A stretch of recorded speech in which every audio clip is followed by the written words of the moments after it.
دانشمندانہ فیصلے کرنا۔ کلیسیا میں روحانی پیشوا مقرر کرتے وقت ہمیں ایک ایسا نظام تیار کرنا ہے جو غیر جانبدارانہ، مساوی اور محتسبانہ ہو۔ میں ذکریہ امیر ہوں۔ اس اصول میں 3 کلیدی الفاظ ہیں: غیر جانبدارانہ، مساوی، محتسبانہ۔ اور آپ نے دیکھا کہ تیموتھیوس کو افسس میں دانشمندانہ فیصلہ کرنے کا ایک زبردست چیلنج پیش تھا، لیکن پولس رسول فوری طور پر اسے ہدایت دیتا ہے کہ وہ کس طرح دانشمندانہ فیصلے کرے جو غیر جانبدارانہ، مساوی اور دانشمندانہ ہوں۔ اس نے یہ کہا، میں تجھے تاکید کرتا ہوں۔ اب یہ بہت سخت بیان ہے، میرا مطلب یہ سنجیدہ بیان ہے۔ خدا اور مسیح یسوع اور برگزیدہ فرشتوں کو گمراہ کر کے میں تجھے تاکید کرتا ہوں کہ ان باتوں پر بلا تعصب عمل کرنا اور کوئی کام طرفداری سے نہ کرنا۔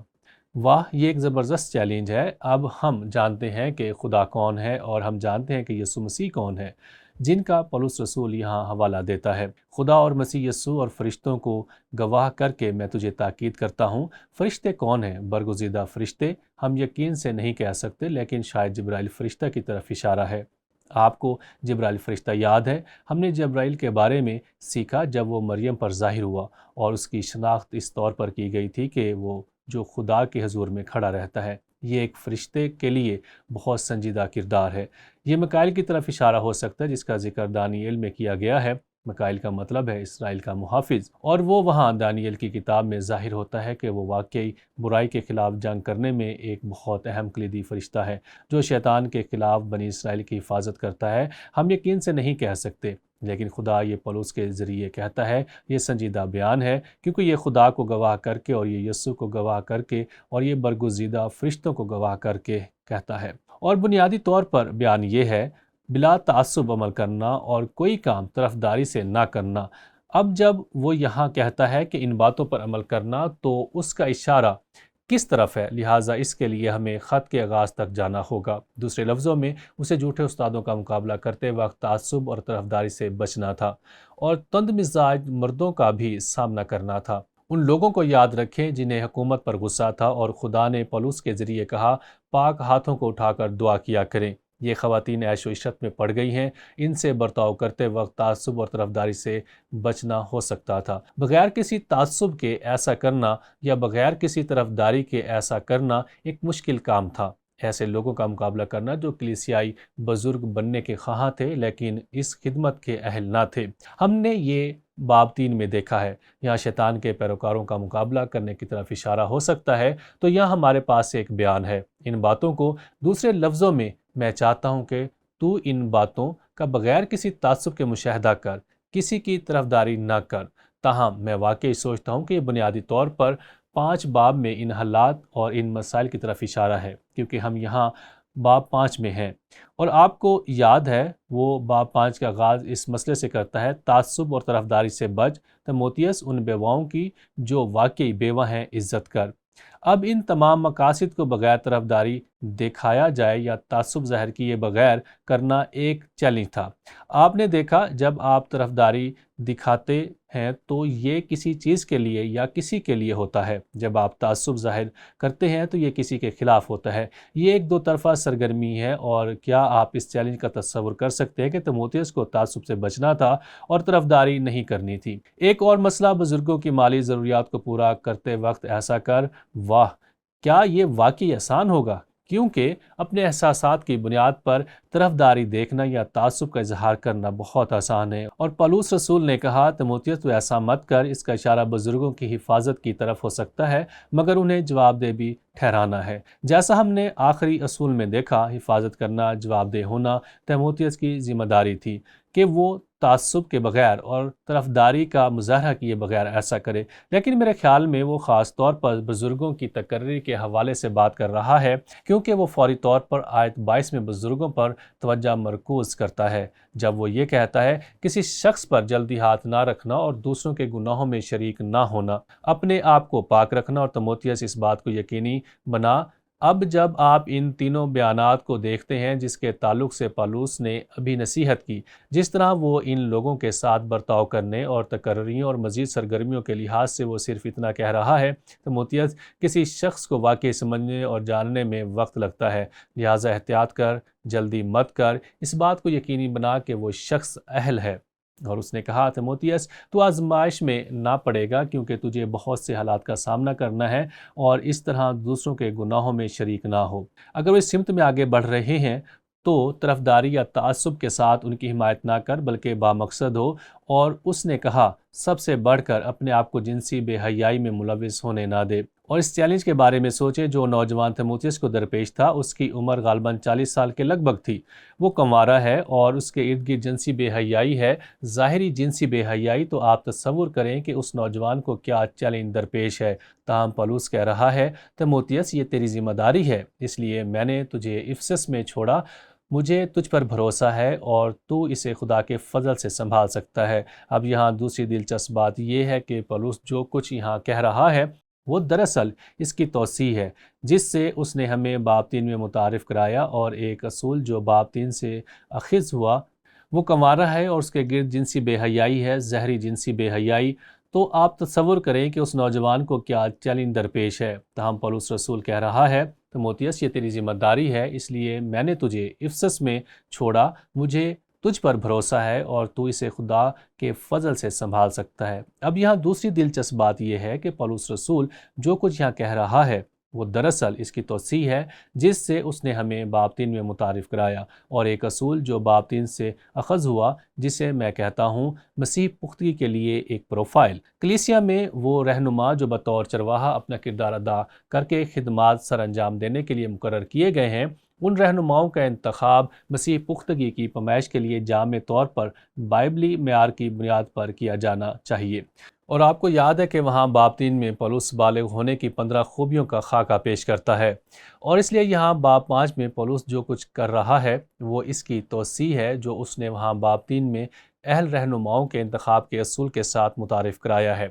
اب یہ دلچسپ بات ہے کہ ہم یہاں اپنی ذات کو شامل کر سکتے ہیں، اور جو پولس کے ذہن میں چل رہا تھا میں نے اسے دوبارہ کھوج لگانے کی کوشش کی ہے جب اس نے کہا، تیموتھیوس اینتوں کو صرف پانی ہی نہ پیا کر بلکہ اپنے معدے اور اکثر کمزور رہنے کی وجہ سے ذرا سی میں بھی کام میں لایا کر۔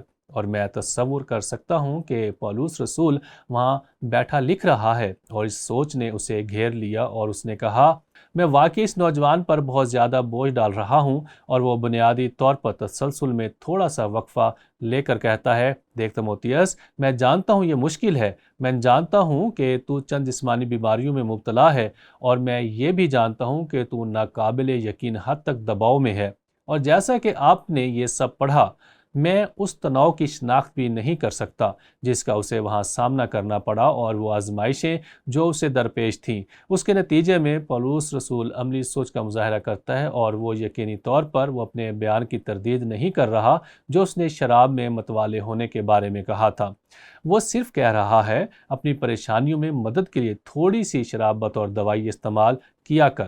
اپنے جسمانی مسائل، خاص طور پر پیٹ کے مسائل کے لیے اگر آپ تناؤ کے بارے میں کچھ جانتے ہیں تو آپ جانتے ہیں کہ تناؤ کہاں اثر انداز ہوتا ہے۔ اکثر اوقات آپ کے جسم کے مرکزی حصہ میں، یعنی آپ کے پیٹ میں، اور یہی السر کی بنیاد ہے۔ یہاں ایک دلچسپ سوال ہے، آپ جانتے ہیں آپ باہر جاتے ہیں اور آپ گائے کے گوشت کی ایک سلاخ سٹیک کھاتے ہیں اور آپ کا معدہ اسے ہضم کرتا ہے۔ پیٹ کی وہ تمام رطوبتیں اس گوشت کو ہضم کرنے میں مدد کرتی ہیں۔ کیا آپ نے کبھی سوچا ہے کہ آپ کا معدہ خود کو ہضم کیوں نہیں کرتا؟ یہ کرے گا اور یہ کر سکتا ہے، اور یہی السر کی بنیاد ہے۔ اس تناؤ اور عدم توازن کی وجہ سے معدہ خود کو ہضم کرنا شروع کر دیتا ہے۔ مجھے یاد ہے کہ میرا بھائی ایک بار اس صورتحال اور السر سے نمٹنے کے لیے ڈاکٹر کے پاس گیا، اور ڈاکٹر نے اس سے کہا، مائک، یہ وہ چیز نہیں ہے جو آپ کھا رہے ہیں جس کی وجہ سے یہ السر ہوا ہے، یہ وہی ہے جو آپ کو کھا رہا ہے جس کے بارے میں آپ پریشان ہیں، یعنی تناؤ کے باعث۔ اور وہ صحیح کہہ رہا تھا، اور اس لیے پولس رسول یہاں نئے عہد نامے کی دنیا سے تعلق سے بہت عملی سوچ کا مظاہرہ کرتے ہوئے کہہ رہا ہے، اس معاملے میں تھوڑی سی شراب آپ کے تناؤ، آپ کی بیماری اور آپ کو درپیش مسائل سے نمٹنے میں مدد کر سکتی ہے۔ پھر وہ کہتا ہے لیکن تموتیس یہ ایک حقیقت ہے، خدا کے خاندان میں اور خدمت میں خوش آمدید، اور ہمیں اس خدمت کو جاری رکھنا ہے۔ اس لیے وہ بزرگوں کی تقرری کے سلسلے میں اس ذمہ داری کو نبھانے کے لیے 4 ہدایات دیتا ہے۔ وہ کہتا ہے سب سے پہلے تموتیس اس کا احساس کر کہ بعض آدمیوں کے گناہ ظاہر ہوتے ہیں، اس لیے تموتیس ان افراد کے طرز زندگی کی پیمائش کرنے کے لیے تجھے اہلیت کی اس فہرست کو بہت احتیاط سے استعمال کرنے کی ضرورت ہے۔ دوسری بات جو اس نے کہی، تموتیس اور پہلے ہی عدالت میں پہنچ جاتے ہیں اور بعض کے پیچھے جاتے ہیں۔ دوسرے لفظوں میں یہ سب سے مشکل چیز ہے، کیونکہ لوگ اپنے گناہ چھپانے میں بہت ہوشیار ہو سکتے ہیں اور عین موقع پر اقتدار اور منصب کی جگہ پر ظاہر ہو جاتا ہے، اور اسی لیے پولس نے تموتیس سے کہا تسلی سے اس بات کو یقینی بنائیں کہ یہ فرد مسیح میں بالغ اور پختہ ہے۔ اور تیسرا وہ کہتا ہے اس طرح بعض اچھے کام بھی ظاہر ہوتے ہیں اور آپ انہیں دیکھ سکتے ہیں، اور یہی معیار کی بنیاد ہے۔ اچھے کام جو اچھے کردار کے نتیجے میں ہوتے ہیں، اور پھر چوتھی بات کہ اور جو ایسے نہیں ہوتے وہ بھی چھپ نہیں سکتے۔ دوسرے لفظوں میں بنیادی طور پر وہ کہہ رہا ہے اچھا کردار اچھے کاموں کو ظاہر کرے گا، اور ایسا ہی ہوتا ہے۔ لہٰذا یہاں پولس تموتیس کو رہنما اصول دے رہا ہے، خاص طور پر کلیسیا میں بزرگوں یا روحانی پیشواؤں کی تقرری کے بارے میں، اور یہ غور و فکر اور رد عمل سے متعلق ایک سوال کی طرف لے جاتا ہے۔ کس طرح پولس رسول کا آخری لفظ کہ اچھے کام ظاہر ہیں روحانی رہنماؤں کے انتخاب میں اہلیت کی فہرست کو استعمال کرنے کی ضرورت کی تصدیق کرتا ہے، جو پہلا تموتیس اس کے 13 باب 1 سے 3 آیت میں درج ہے۔ یعنی یہ بزرگ کے معاملے میں پختگی کی پیمائش کا معیار ہے، لیکن اس کا مطلب یہ بھی ہے کہ ہمیں مناسب طریقہ کار کی ضرورت ہے۔ اب دلچسپ بات یہ ہے کہ خدا روح کے ذریعے اور پولس کے ذریعے ہمیں طریقہ کار کو نہیں دے رہا، بلکہ ہمیں ہدایات دیتا ہے تاکہ ہم اس اصول کو دنیا کی کسی بھی ثقافت میں لاگو کر سکیں۔ لیکن ہمیں اس بات کو یقینی بنانے کے لیے ایک طریقہ کار تیار کرنے کی ضرورت ہے کہ ہم بائبل کے ان احکامات پر عمل کریں جو پولس اس نوجوان تموتیس کو دے رہا تھا، اور وہ طریقہ کار مختلف ثقافتوں میں مختلف حالات ثقافت کے پیش نظر مختلف ہوگا، لیکن ہاں ہمیں ایک طریقہ کار کی ضرورت ہوگی، اور میرے خیال میں ہمیں ان چیزوں میں سے ایک چیز تلاش کرنے کی ضرورت ہے، جیسے ایک مدت کے دوران وفادار خدمت انجام دینا۔ جب کوئی سچے دل سے لوگوں کی خدمت کرتا ہے تو ایک مدت کے دوران اس کا حقیقی کردار آشکارا ہوتا ہے۔ اگر کوئی پوشیدہ گناہ ہے تو وہ منظر عام پر آ جائے گا۔ اگر نامناسب رویوں کی وجہ سے شادی میں کمزوری ہے تو یہ خاص طور پر خدمت کے تناظر میں سامنے آئے گی۔ اور ویسے میں نے ایک چیز سیکھی ہے، آپ کبھی بھی ایسے شادی شدہ جوڑے کو خدمت میں شامل نہیں کریں گے جن کے ازدواجی زندگی میں ناچاکیاں ہیں، کیونکہ آپ جو بھی کریں گے وہ انہیں ناکامی کی طرف لے جائے گا، اور شیطان ہر بار اس کا فائدہ اٹھائے گا۔ اور اسی لیے میرے خیال میں یہ بہت اہم ہے کہ ہم ان مردوں اور عورتوں دونوں کے لیے پختگی کی پیمائش کریں جو ان قائدانہ کرداروں میں خدمات انجام دینے جا رہے ہیں۔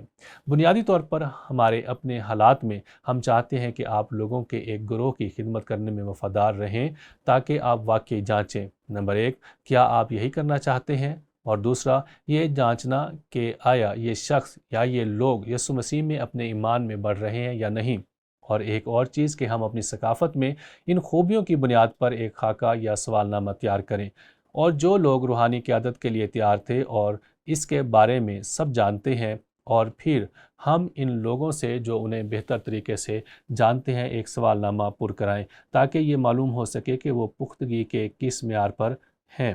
لہٰذا بہت سارے طریقے ہیں جن سے ہم ان اصولوں کو لاگو کر سکتے ہیں، لیکن ضرور ہے کہ ہم ان اصولوں کو لاگو کریں۔ لہٰذا میں اس اصول کا جو یہاں ہمارے پاس کلام کے اس حوالے سے اخذ ہوتا ہے خلاصہ کرتا ہوں۔